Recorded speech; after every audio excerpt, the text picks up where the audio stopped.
خلاصہ مفت کرم داشتن اردو مخزن ادب Karachi university degree classes BA BSc BCom BBA home economics computer science ADC ADA ADSC۔ حسن اتفاق سے مصنف کے حاکم ضلع ایک باذوق شخص تھے۔ ان کی قابلیت کی وجہ سے وہ مصنف کی پسندیدہ شخصیات میں شامل تھے۔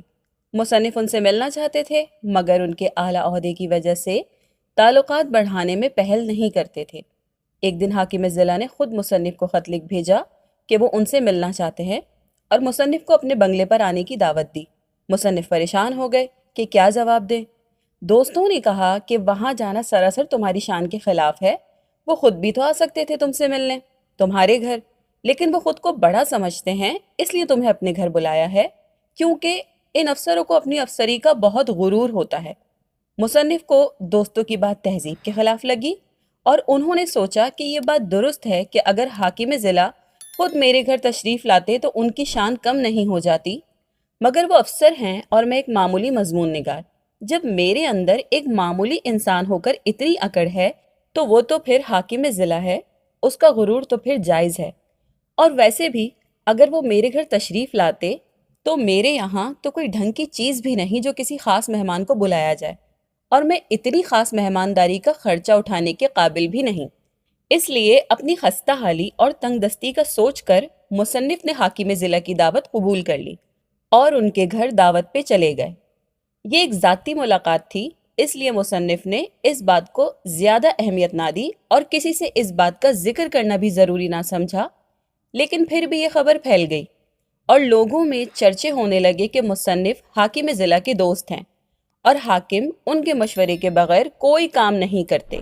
اب لوگ اپنی داستانیں لے کر مصنف کی خدمت میں حاضر ہونے لگے تاکہ مصنف اپنے دوست حاکم ضلع سے کہہ کر ان کے مسائل حل کروا دیں، لیکن مصنف سب کو ٹالتے رہے۔ ایک روز مصنف کے بچپن کا دوست بلدیو سنگھ جو مدرسے میں مصنف کے ساتھ پڑھتا تھا حاضر ہوا اور خیر و عافیت پوچھنے، مصنف کی تعریفیں کرنے اور بچپن کے احسانات کا شکریہ ادا کرنے کے بعد کہا کہ میرے بیٹے پر پولیس نے جھوٹا مقدمہ چلا دیا ہے۔ داروغہ جی سے ایک بار کچھ کہا سنی ہو گئی تھی، تب سے پیچھے پڑے ہوئے تھے۔ گاؤں میں ایک ڈاکہ پڑ گیا ہے، تحقیقات میں میرے بیٹے کو پھانس لیا ہے، 1 ہفتے سے حراست میں ہے۔ مجھے ڈر ہے کہیں اسے سزا نہ دلوا دیں۔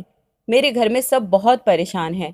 تم حاکم ضلع سے بس اتنا کہہ دو کہ مقدمہ جھوٹا ہے، وہ خود اس معاملے کی تحقیقات کریں۔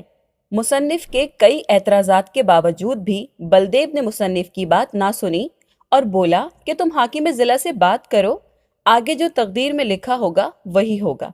یہ کہہ کر بلدیو چلا گیا اور مصنف نے سوچا اب بلدیو آیا تو کوئی نہ کوئی بہانہ کر دوں گا، اور پھر وہ اس بات کو بھول گئے۔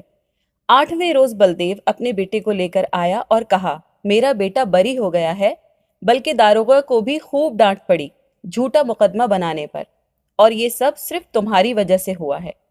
حالانکہ مجھے لوگوں نے بہت کہا تھا کہ تم بہت بے مروت ہو، کسی کے کام نہیں آتے، مگر مجھے یقین تھا کہ تم میری مدد ضرور کرو گے۔